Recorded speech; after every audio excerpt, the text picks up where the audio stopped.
Hello, magnetic materials या आपल्या 11व्या चॅप्टरचं आजचं हे पहिलं सेशन आणि आजच्या सेशनमध्ये आपण सुरुवातीला बघणार आहोत इंट्रोडक्शन आणि त्यानंतर बघणार आहोत origin of magnetism in materials.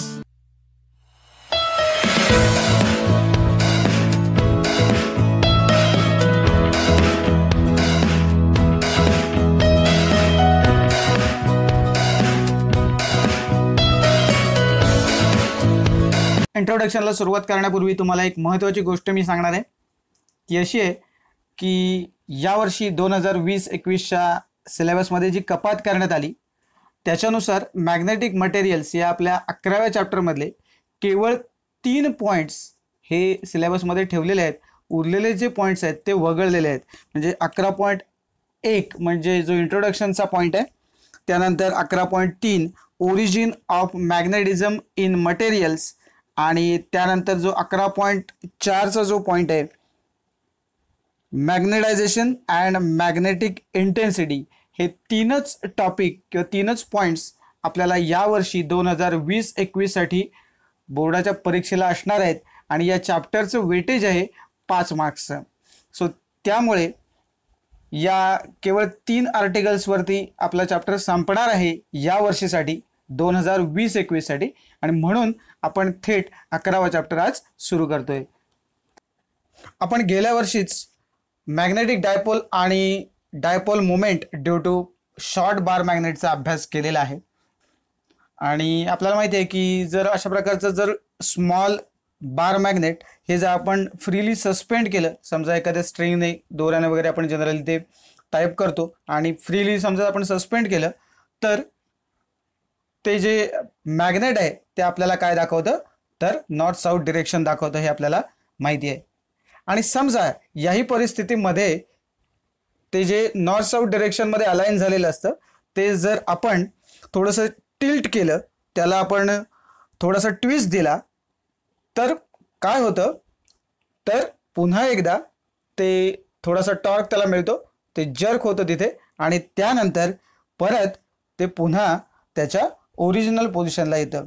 तुम्हाला ही जी डायग्राम समोर दिसते त्याच्यामध्ये काय दाखवलंय बघा, तर आपण तो हँग केलेला एक बार मॅग्नेट आहे आणि त्या हातामध्ये तुम्हाला दिसतोय बघा एन आणि एस असे 2 पोल्स आहेत बघा. सो एन आणि एन ज्यावेळेला समोरासमोर तुम्ही आणाल त्यावेळेला तिथे काय असणार आहे तर डेफिनेटली रिपल्शन असणार आहे. सो आपल्याला माहिती आहे की जे लाईक चार्जेस असतात ते repel each other. So dislike charges जर असतील, जर वेगवेगळ्या प्रकारचे म्हणजे एन आणि साऊथ पोल जर असतील तर डेफिनेटली काय होईल तिथे अट्रॅक्शन असेल.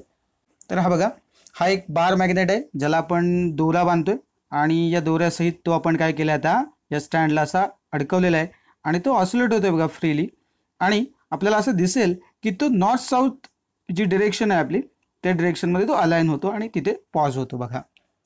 आणि जर या कंडिशनमध्ये जर आपण पुन्हा एकदा तो फिरवला, त्याला रोटेशन दिली आणि नंतर पुन्हा ऑब्झर्व केलं तर पुन्हा आपल्या तेच लक्षात येईल की ज्या पोझिशनला तो ओरिजिनली होता त्याच पोझिशनला येऊन तो पुन्हा थांबतो. याचा अर्थ क्लिअर आहे की एन आणि एस या डिरेक्शनमध्ये तो अलाइन होतो.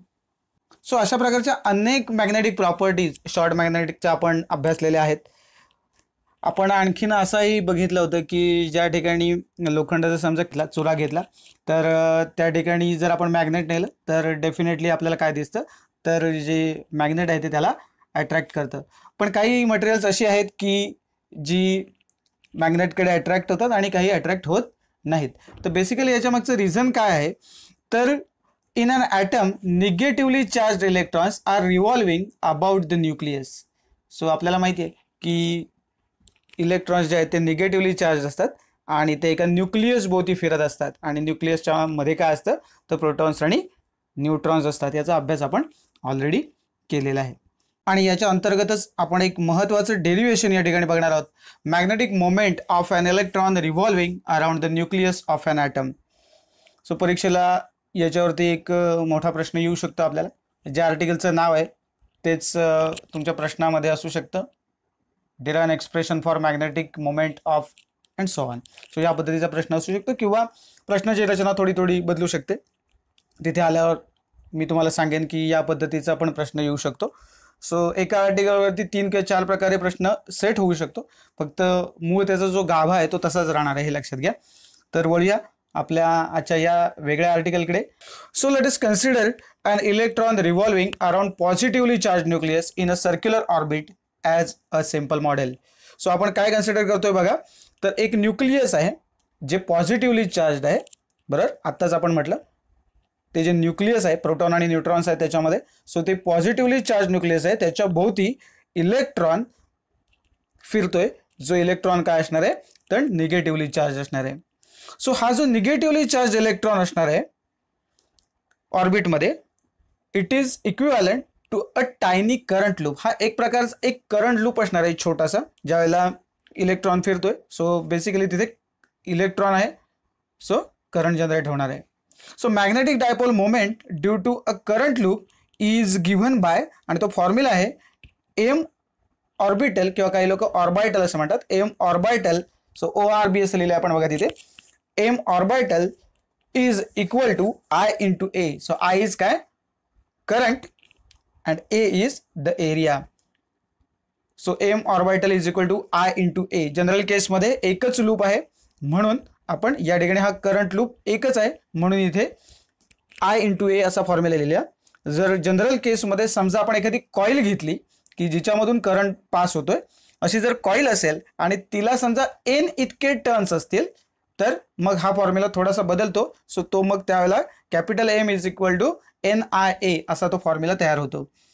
ठीक आहे, तर आत्ताच्या केसमध्ये आपण जी केस बघतोय ज्याच्यामध्ये इलेक्ट्रॉन रिव्हॉल्व होतोय त्या ऑर्बिटमध्ये, त्याच्यासाठी हा फॉर्म्युला आहे M orbital is equal to I into A. So consider an electron moving with a constant speed v in a circular orbit of radius r about the nucleus as shown in figure. So आपण असा electron consider करतोय की जो constant स्पीडने फिरतोय, जी आपण V असं म्हणतोय, आणि ज्या ऑर्बिटमध्ये तो फिरतोय त्या ऑर्बिटची रेडियस स्मॉल आर आहे असं आपण म्हणतोय. तर ते तुम्हाला या डायग्राममध्ये दाखवतोय. सो ही जी पुस्तकातली जी डायग्राम आहे ती तुमच्या समोर ठेवली आहे बघा. सो याच्यामध्ये हा तो सर्क्युलर पाथ आहे, आर ही ज्याची रेडियस आहे बघा, आणि तो इथे फिरतोय.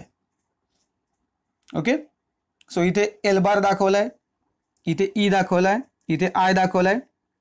सो हे काय आहे हे आपण नंतर बघणार आहोत. एल बार म्हणजे काय आहे ते तुम्हाला नंतर कळेल. So if the electron travels distance 2πr, म्हणजे 2πr म्हणजे काय, तर आपल्याला माहिती आहे सर्कम्फरन्स ऑफ द सर्कल म्हणजे काय असतं, तर 2πr असणार आहे. म्हणजे जो एक रिव्होल्युशन तो जेव्हा कंप्लीट करेल basically in time capital T असं जर असेल, तर it's orbital speed will be, ती काय असणार आहे, तर व्ही इज इक्वल आपल्याला माहिती आहे. सो डिस्टन्स किती आपलं 2πr आहे आणि टाइम किती आहे त्यासाठी लागणार आहे, तर T आहे. सो या पद्धतीने आपण याची स्पीड कॅल्क्युलेट करू शकतो. So the current I associated with this orbiting electron of charge E is, आणि मग तो करंट जो आहे तो आपण कसा लिहू शकतो, तर I is equal to E upon T या फॉर्म्युलाने आपण लिहितो. सो आपण याला इक्वेशन नंबर 1 म्हणूया. आणि आपल्याला माहिती आहे की जो टाइम पिरियड आहे बेसिकली कॅपिटल T, तो आपण कसा दाखवतो, तर 2π अपॉन ओमेगा. बरोबर आहे, कारण ओमेगा इज इक्वल टू आपण कसं लिहितो, 2π upon T. So T is equal to कसं लिहू शकतो, तर 2π अपॉन ओमेगा. आणि समजा मग आपण ही T is equal to 2π upon omega ही व्हॅल्यू इथे सबस्टिट्यूट केली. बरोबर आहे ना, इथे T कुठे आहे, तर डिनॉमिनेटर मध्ये, म्हणजे इथे सबस्टिट्यूशन होताना थोडक्यात हा 1 अपॉन T आहे. सो 1 अपॉन T च्या ऐवजी आपण काय सबस्टिट्यूट करू शकतो थोडक्यात, तर ओमेगा अपॉन 2π, म्हणजे ओमेगा थोडक्यात वर असणार आहे, 2π खाली असणार आहे, आणि हा E आहे तसाच वरती, तो तसाच राहील. त्यामुळे जर T is equal to 2π upon omega म्हणजेच 1 upon T is equal to omega upon 2π, काही म्हणा, जर आपण सबस्टिट्यूट केलं या इक्वेशन नंबर 1 मध्ये, तर हे जे इक्वेशन नंबर 1 आहे ते काय होईल बघा, तर I is equal to E omega upon 2π. मग असे जे म्हटलं ते ओमेगा वरती जाईल, 2π खाली येईल, कारण का इथे 1 अपॉन T. थोडक्यात हा बघा E अपॉन T म्हणजेच काय, तर E इंटू 1 अपॉन T. बरोबर आहे. सो E आहे तसाच, आणि 1 अपॉन T म्हणजे एक्झॅक्टली याच्या उलट, म्हणजे omega upon 2π. So E into omega upon 2π म्हणजेच E ओमेगा अपॉन 2π हे आपलं सेकंड इक्वेशन असणार आहे. ठीक आहे, इथपर्यंत काही अवघड नाही आहे. तर लगेच पुढच्या याच्यामध्ये बोलूया. आता इथे मी काय करणार आहे बघा, तर हा जो ओमेगा आहे याच्याऐवजी फक्त आणखीन एक सबस्टिट्यूशन करणार आहोत. आपण बघितलंय V is equal to R omega असं एक इक्वेशन आपण रोटेशनल डायनामिक्समध्ये बघितलंय सर्क्युलर मोशनच्या पार्टमध्ये. सो तेही लिहून टाकूया. Also we know that omega is equal to V upon R, आणि म्हणून तिथे मगाशी जे इक्वेशन होतं ई ओमेगा अपॉन 2 पाय, त्याच्याऐवजी आता हे इक्वेशन जे 2 होतं ते काय होईल, तर I is equal to E V upon 2 pi R. काय केलं होतं बघा, इथे ओमेगा होता त्याच्याऐवजी फक्त मी काय केलं व्ही अपॉन आर हे सबस्टिट्यूट केले. बाकी काय फार केलेलं नाही, त्यामुळे हेही तुमच्या लगेच लक्षात येईल. फक्त मागचं इक्वेशन जर तुम्हाला पुन्हा चेक करायचं असेल ई ओमेगा अपॉन 2 पाय, तर थोडंसं मागे जा आणि बघा, चेक करा, मिळून जाईल. सो हे इक्वेशन नंबर 3 आहे. सो आत्ता आपण जे म्हटलं होतं की ऑर्बिटल मॅग्नेटिक मोमेंट जो आहे, जो MORB, जे सुरुवातीलाच आपण ते इक्वेशन लिहिलं होतं, त्याच्यानुसार आपण काय लिहू शकतो बघा, the orbital magnetic moment associated with orbital current loop is, काय लिहू शकतो, तर M orbital is equal to I into A होता. तर आय ची जी व्हॅल्यू आहे ती आत्ता आपण ऑब्टेन केली इथे EV अपॉन 2 पाय आर. आणि आपल्याला माहिती आहे एरिया आपण कुठल्या फॉर्म्युलाने लिहितो, कारण ते सर्कल आहे, बरोबर ना, सर्क्युलर लूप आहे तो, त्याच्यामुळे आपल्याला माहिती आहे area of the circle that is pi R square. So या दोन्ही व्हॅल्यू, ही जी पहिली जी टर्म दिसते तुम्हाला ही आहे करंटची म्हणजे आयची टर्म आहे, आणि ही ए म्हणजे एरियाची टर्म आहे. ओके, सो या पद्धतीने जर तुम्ही गेलात तर तुमच्या लगेच लक्षात येईल की एम इज इक्वल टू जो काही आपल्याला दिसतोय आय इंटू ए, त्याच्याऐवजी मी हे या पद्धतीने लिहिलं. आता काय होईल बघा, इथला पाय आणि पाय कॅन्सल होईल इकडे, आणि इथला आर स्क्वेअर आणि इथे आर आहे त्यातला काय होईल, हा आर जाईल आणि इथला पण एक आर जाईल. म्हणजे थोडक्यात ई व्ही आणि वरच्या साईडमध्ये पाय कॅन्सल झालेला आहे, त्यामुळे इथे काढून शिल्लक राहील फक्त R. So E V R upon 2 राहणार आहे बघा, आणि पाय आर म्हणजे पाय पाय कॅन्सल झाला आणि आर स्क्वेअर आणि इथला आर कॅन्सल झाला आहे. So E V R upon 2 शिल्लक राहील, जे आपण नंतर आणखीन वेगळ्या फॉर्मॅटमध्ये सुद्धा लिहू शकतो. काय बघा, तर ई व्ही आर अपॉन 2 म्हणजेच 1/2 ई व्ही आर. सो कधी कधी कन्फ्युजनमध्ये तुमच्या लक्षात येत नाही ते 1/2 into E V R. So मुद्दाम फक्त लिहून दाखवले, इक्वेशन नंबर 4 दिले. सो परीक्षेमध्ये मी मगाशी म्हटलं तसं कदाचित show that M orbital is equal to EVR/2 अशा पद्धतीने सुद्धा विचारलं जाऊ शकतं. सो इथपर्यंत तुम्हाला त्यावेळेला त्या प्रश्नाचं उत्तर आणावं लागेल. ठीक आहे. सो थोडंसं अजून हे डेरिव्हेशन जे आहे ते थोडंसं आपण एक्सटेंड करणार आहोत, आणि थोडंसं ऑर्बिटल अँग्युलर मोमेंटमची टर्म याच्यामध्ये ॲडअप करणार आहोत, आणि त्यानंतर थोडंसं एक्सटेंड होईल हे. So for this electron orbital angular momentum is, मगाशी मी म्हटलं होतं तुम्हाला की एल म्हणजे काय ते तुम्हाला मी नंतर सांगतो. तर काय आहे बघा, orbital angular momentum is that is L, तो आहे L is equal to ME into V into R. हे जे इक्वेशन आहे त्याला आपण इक्वेशन नंबर 5 दे. हे एम काय आहे, ME ॲक्च्युली. सो ME काय आहे, तर मास ऑफ द इलेक्ट्रॉन. ओके, इथे फक्त M is the mass of electron असं म्हटलंय. सो ME आहे बघा इक्वेशनमध्ये, ME is the mass of electron. So हे जे इक्वेशन आहे बेसिकली इक्वेशन नंबर 4, ते आपण थोडंसं मॉडिफाय करू शकतो. काय करतोय ते बघा फक्त नीट, आणि मग तुमच्या लक्षात येईल. पुस्तकामध्ये थोडंसं असं हे क्लिअर करून दाखवलेलं नाही, डायरेक्ट लिहिले, म्हणून मी फक्त तुम्हाला इथे दाखवतोय ते इक्वेशन मॉडिफाय करतोय म्हणजे एक्झॅक्टली काय करतोय. सो लिहून टाकूया ते मॉडिफिकेशन.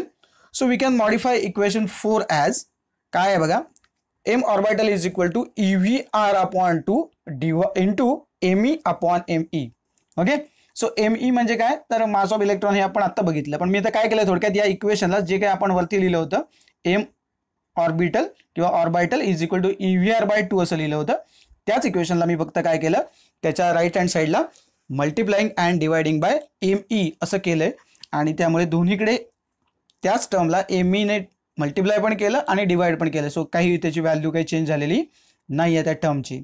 ओके, हे कशासाठी केलंय बघा, तर इथे बघा इक्वेशन नंबर 5 बघा, MEVR म्हणजे काय आहे, तर एल आहे, आणि इथे तुम्हाला दिसतोय बघा इथे VR आहे आणि इथे ME आहे.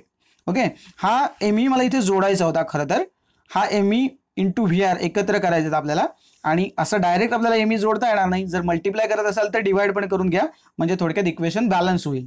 म्हणून आपण काय केलंय, ते multiplying and dividing bye ME असं आपण केलंय. ओके, ते डायरेक्ट तसं न लिहिताना आपण फक्त मॉडिफाय असं म्हटलं इक्वेशन. सो तुम्ही असं पण लिहू शकता, multiplying and dividing right hand side by ME असं म्हटलं तरी चालेल, पण हे एकदम सिंपल फॉर्मॅटमध्ये म्हणून मी या पद्धतीने लिहिले. सो काय होईल बघा, हा ME इंटू VR म्हणजे काय होईल तर L होईल, बरोबर आहे. आणि इकडे आणखीन कोण शिल्लक राहिले E upon 2ME. Okay, so कसं लिहिता येईल पुढे इज इक्वल टू तर E upon 2ME into L. So ME into VR म्हणजे L आहे आणि उरलेलं आहे ते मी आता ब्रॅकेट का टाकलंय बघा. इथे सुद्धा वेगळा प्रश्न तयार होऊ शकतो. आणि हे M ऑर्बिटल जो आहे बघा त्यातला E आणि 2ME हे कॉन्स्टंट आहे. सो तुम्ही असं म्हणू शकता की M orbital is directly proportional to L. L म्हणजे काय तर तुम्हाला सांगितलंय, that is orbital angular momentum. आणि त्याच्यामुळे शब्दामध्ये फक्त प्रश्न लिहिलेला असणार आहे, बरोबर आहे. नोटेशन्स आपण इथे वापरतोय आणि परीक्षेमध्ये ज्या वेळेला प्रश्न विचारला जाईल त्यावेळेला त्या पद्धतीने विचारला जाईल. ठीक आहे.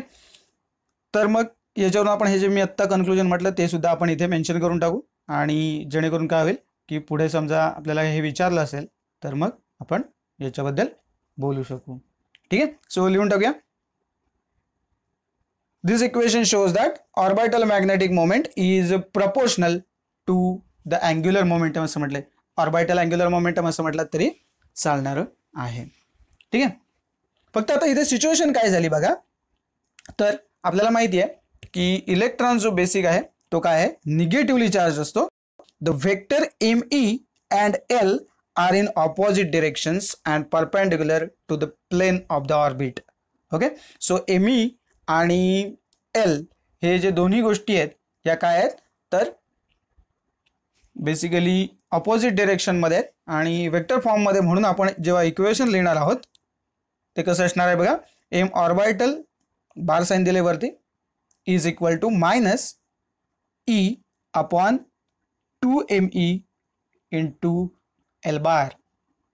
ओके, सो हे काही वेक्टर फॉर्ममध्ये जर तुम्हाला विचारलं असेल की express it in vector form तर फक्त तुम्हाला तेच इक्वेशन वेक्टर फॉर्ममध्ये लिहायचे.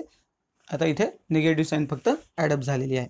ओके, आणि हा जो ब्रॅकेटेड क्वांटिटी जी आहे कुठली E अपॉन 2ME ही जी क्वांटिटी आहे तिला काय म्हणतात तर गायरोमॅग्नेटिक रेशो असं म्हटलं जातं. सो परीक्षेमध्ये MCQसाठी कदाचित आपल्याला हे विचारलं जाऊ शकतं की द व्हॅल्यू किंवा the ratio E upon 2ME is called as, आणि याचं उत्तर तुम्हाला या ठिकाणी द्यायचं आहे. ओके, थोडंसं अजून पुढे जाऊया आणि बोर्स थिअरी जी आहे बेसिकली बोर्सचे जे पॉस्ट्युलेट आहेत त्याच्यावरून थोडंसं आणखीन एक्सटेंड होईल. परीक्षेमध्ये जेवढं विचारलं असेल तिथपर्यंत तुम्ही जाणार आहात. त्याच्यामुळे 2 मार्काला प्रश्न आहे, 3 मार्काला प्रश्न आहे की 4 मार्काला प्रश्न आहे याच्यावरती तुमच्या उत्तराची लांबी किंवा उत्तर कुठपर्यंत आपल्याला न्यायचं आहे ते त्याच्यावरती ठरणार आहे. तर त्याच्याबद्दल थोडंसं डिस्कशन करूया.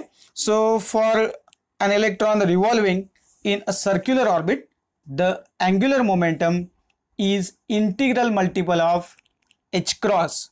h cross असं म्हणत नाही आपल्या पुस्तकामध्ये ते h अपॉन 2 पाय म्हणतो आपण. सो h म्हणजे प्लँक कॉन्स्टंट आहे, 2 पाय इज कॉन्स्टंट, टोटली तो कॉन्स्टंट असतो. ते कसं लिहिता येईल बघा. आपण आपल्याकडे पहिलाच formula L is equal to काय आहे तर ME/V इंटू R आणि integral multiple of h upon 2 pi म्हणजेच NH अपॉन 2 पाय असं आपण म्हणणार आहोत. तर आपला 15वा जो चॅप्टर आहे स्ट्रक्चर ऑफ ॲटम्स अँड न्यूक्लिआय त्या चॅप्टरमध्ये ती पॉस्ट्युलेट जी आहे ती 15.6 या आर्टिकलमध्ये डिस्कस केलेली आहे. ती आपण त्यानंतर शिकणार आहोत. पण तत्पूर्वी तुम्हाला माहीत असावं म्हणून फक्त सांगतो हे दुसरं पॉस्ट्युलेट आहे. एकूण 3 पॉस्ट्युलेट्स आहेत. So substituting the value of L in equation number 6 we get. आपण जर ही व्हॅल्यू इक्वेशन नंबर 6 मध्ये जर सबस्टिट्यूट केली तर काय होईल, कारण आपल्याकडे जे इक्वेशन नंबर 6 आहे म्हणजे काय आहे तर आपण तिथे लिहिलं होतं E upon 2ME into L असं लिहिलं होतं. वेक्टर नोटेशन सोडून द्या जिथे आपण मायनस साईन इंट्रोड्यूस केली होती. पण जे इक्वेशन नंबर 6 होतं त्याच्यानुसार आपण Lच्या ऐवजी फक्त आपण काय टाकणार आहोत तर NH अपॉन 2 पाय. सो सबस्टिट्यूट केलं बघा. M orbital is equal to इथे सुरुवातीला काय होतं NH अपॉन 2 पायच्या ऐवजी इथे L लिहिला होता बघा. ओके, सो इथे काय होईल तर सिम्पली हा 2 पाय आणि इथे 2 आहे बघा. सो एकदम जर मल्टिप्लिकेशन क्लिअर केलं आणि स्ट्रेट अवे जर आपल्याला हा फॉर्म्युला लिहायचा असेल तर आपण कसा लिहू शकतो बघा. तर M orbital is equal to ENH E into N into H आणि डिवाइड बघा 2 इंटू 2 म्हणजे 4 इंटू पाय इंटू ME. एवढा सिम्पल हा फॉर्म्युला आहे आणि इझिली आपल्याला कळले की कशा पद्धतीने आपण हा ऑब्टेन केला आहे. तर हा जनरल फॉर्म्युला झाला m orbital is equal to ENH upon 4πme. Okay, यातला हा जो n असणार आहे बेसिकली तो फर्स्ट ऑर्बिटसाठी किती असणार आहे तर 1 असणार आहे. सो प्रिन्सिपल क्वांटम नंबर आहे तो, आणि त्यामुळे for first orbit n is equal to काय असणार आहे तर 1 असणार आहे. आणि त्यामुळे तो फॉर्म्युला काय होईल बघा, थोडासा मॉडिफाय होईल. m orbital is equal to EH upon 4πme. फक्त n इथला आहे त्याच्याऐवजी आपण 1 सबस्टिट्यूट केला. आपल्या फॉर्म्युलामध्ये काय होता ENH असं आपण लिहिलं होतं. ओके, सो तिथला जो n आहे त्याच्याऐवजी आपण इथे 1 सबस्टिट्यूट केला. आणि ही जी क्वांटिटी तुम्हाला दिसते इथे सुद्धा बघा MCQ साठी हे सेट होऊ शकतं, किंवा 1 मार्काचे जे छोटे क्वेश्चन्स आहेत ना इथे विचारलं जाऊ शकतं. तर ही जी क्वांटिटी आहे आपल्याला दिसते EH अपॉन 4πme, ही क्वांटिटी काय आहे तर it is called as Bohr magneton. Okay, so कदाचित तुम्हाला असा प्रश्न विचारला जाईल की state the formula of Bohr magneton. So अशा पद्धतीने विचारलं जाईल, किंवा इक्वेशन विचारलं जाईल, काही शब्द वापरला जाईल तिथे, आणि तुम्हाला हे विचारलं जाईल किंवा हे इक्वेशन दिलं जाईल आणि विचारलं जाईल की हा कसला फॉर्म्युला आहे. तर आपल्याला सांगता आलं पाहिजे की हा बोहर मॅग्नेटॉनचा फॉर्म्युला आहे. आणि आपल्याला सगळं माहिती आहे की EH त्यानंतर πme ह्या सगळे काय आहेत तर कॉन्स्टंटच्या व्हॅल्यूज आहेत, बरोबर आहे. त्यामुळे फिक्स व्हॅल्यूज आहेत. E charge of electron, H Planck constant, me mass of the electron आणि π is a constant. Okay, so या पद्धतीने जर यांच्या जर सगळ्या व्हॅल्यू सबस्टिट्यूट केल्या तर बोहर मॅग्नेटॉनची जी फायनल व्हॅल्यू येते ती काय आहे बघा. The value of Bohr magneton is 9.274 into 10⁻⁻24 ampere per metre square.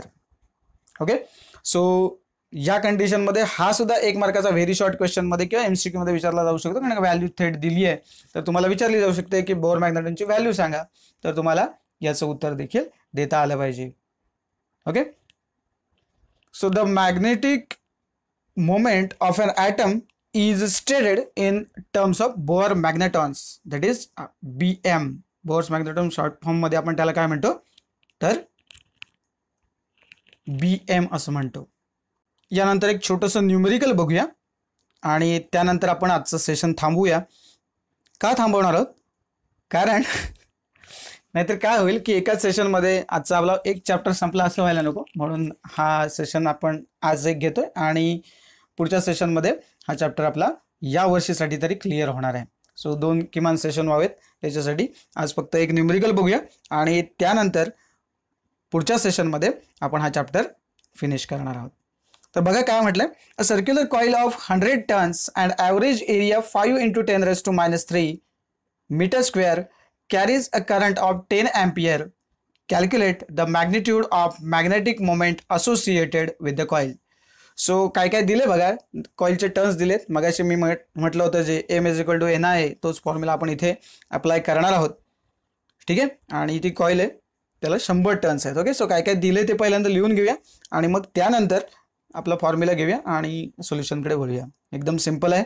2 मार्क्ससाठी, कदाचित 1 मार्क्ससाठी सुद्धा विचारला जाऊ शकतो, इतकं सोपं न्यूमेरिकल आहे. सो पहिल्यांदा लिस्ट तर करूया काय काय दिले. गिवन डेटा काय काय बघा, N दिला आपल्याला 100, त्यानंतर करंट दिलाय तो लिहून घेऊया 10 अँपियर दिलाय, आणि ॲव्हरेज एरिया जो आहे तो एरिया दिलाय 5 इंटू 10⁻³ मीटर स्क्वेअर. आणि तुम्हाला विचारलंय मॅग्नेट्यूड ऑफ मॅग्नेटिक मोमेंट म्हणजे M is equal to question mark. तर मगाशी मी तुम्हाला म्हटलं की M is equal to I हा जनरल फॉर्म्युला जो होता आपल्याकडे एका लूपसाठी, तर असे आता इथे 100 लूप्स होणार आहेत कारण कॉईलला जे आहेत ते एकूण 100 टर्न्स आहेत. सो फॉर्म्युला जो आहे आपण तो M is equal to NI हा वापरणार आहोत. सो NI आणि A या तिन्ही व्हॅल्यूज आहेत बघा, त्या फक्त सबस्टिट्यूट करायचे आणि गुणाकार करायचे, फायनली आन्सर आपल्याला मिळून जाईल. सो व्हॅल्यूज फक्त आहेत त्या सबस्टिट्यूट करूया. सोल्युशन बघा काय येईल ते, तर M is equal to value टाकले, N ची व्हॅल्यू 100, I ची व्हॅल्यू 10 आणि एरियाची जी व्हॅल्यू होती ती 5 इंटू 10⁻³ या तिन्ही व्हॅल्यू टाकल्या. आणि कुठेही आपल्याला कन्व्हर्जन करण्याची गरज पडली नाही बघा, कारण करंट पण आहे तो SI युनिटमध्ये दिला आहे आणि एरिया पण SI युनिटमध्ये दिलेला आहे, आणि N नंबर ऑफ टर्न्स त्याला तर युनिटच नाही, बरोबर आहे. त्यामुळे सगळे SI युनिटमध्ये आहेत, SI सिस्टीममध्ये आहेत, आणि त्याच्यामुळे फक्त गुणाकार आपल्याला करायचा आहे. आणि बघा काय होईल ते 100 इंटू 10 इंटू 5 म्हणजे 5000 होतील इंटू 10⁻³. सो लिहून टाकूया 5000. बघा 100 गुणिले 10 म्हणजे 1000 होतील, 1000 गुणिले 5, 5000 इंटू 10⁻³ आणि -3 असल्यामुळे जर पॉईंट आपण शिफ्ट केले म्हणजे कुठे आहे पॉईंट, तर इथे आहे ॲक्च्युली पॉईंट, तर 10⁻³ म्हणजे रिव्हर्समध्ये इकडे जर गेले तर आपल्याला 5.0 असं उत्तर मिळेल. सो 5 हे त्याचं आन्सर असेल आणि त्याचं युनिट काय असणार आहे बघा, तर आपल्याला फॉर्म्युल्यातूनच दिसणार आहे बघा, n युनिटलेस, बरोबर आहे. आय म्हणजे एम्पियर आणि ए म्हणजे एरिया म्हणजे metre square. So area ampere into metre square. So हे त्याचं SI युनिट असणार आहे. सो याच पद्धतीचं एक न्यूमरिकल फक्त तुम्हाला होमवर्कला देतो. अर्थात ते थोडंसं वेगळं असणार आहे डेफिनेटली, त्याच्यात थोडंसं ट्विस्ट टर्न काहीतरी असणारच आहे. आणि तुम्ही म्हणाल की जरासं कठीण असलं की आम्हाला, तर त्याची हिंटसुद्धा मी तुम्हाला देणार आहे, त्याच्यामुळे त्याची काही काळजी करू नका. सेम गणित आहे, थोडंसं बदलतो आणि आजचा होमवर्क तोच राहील. ठीक आहे, तर बघा तुमचा आजचा होमवर्क काय आहे तो, अ सर्क्युलर कॉईल ऑफ 100 टन्स. मी काही बदललं नाही इथे, ॲव्हरेज डायमीटर फक्त केलं आहे बघा मी इथे 14 centimetre, carries a current of 10 ampere, calculate the magnitude of magnetic moment associated with the coil. So इथे मी काय केलंय, तर आपला फॉर्म्युला तोच वापरणार आपण, M = N आहे, बरोबर आहे. सो एरिया जो आहे तो मगाशच्या न्यूमरिकलमध्ये डायरेक्ट दिलेला होता. इथे काय झालं, एरियाच्या ऐवजी फक्त तुम्हाला डायमीटर दिली आहे, बरोबर. आपल्याला माहिती आहे एरियाचा फॉर्म्युला काय आहे, तर πr². सो तुम्ही तो फॉर्म्युला पाहिजे असेल तर पहिला मॉडिफाय करून घेतलात तरी चालेल. म्हणजे M = NIA होतं, त्याच्याऐवजी M = N into I into एरियाच्या ऐवजी आपण काय लिहू शकतो, πr² असं लिहू शकतो, बरोबर आहे.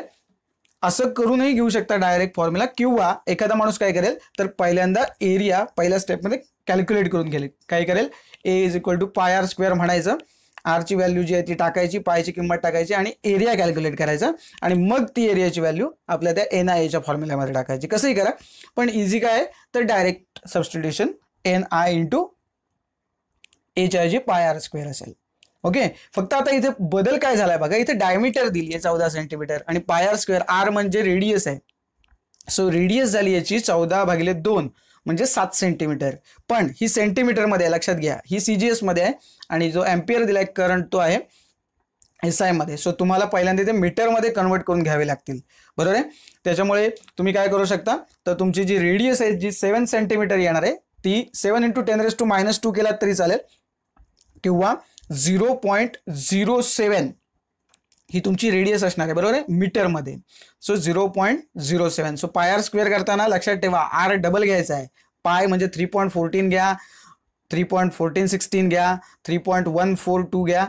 परीक्षेमध्ये तुम्हाला जो दिलेला असेल कॉन्स्टंटची व्हॅल्यू ती घ्या, नाहीच दिली असेल तर 3.14 घ्यायचं, जे इझी पडेल ते. म्हणून ओके, दिलेली असेल जर 3.142 तर 3.142 घ्या, पण कुठे असणार कॉन्स्टंट, तर प्रश्नपत्रिकेच्या टॉपला असणार आहे, हे लक्षात ठेवा फक्त.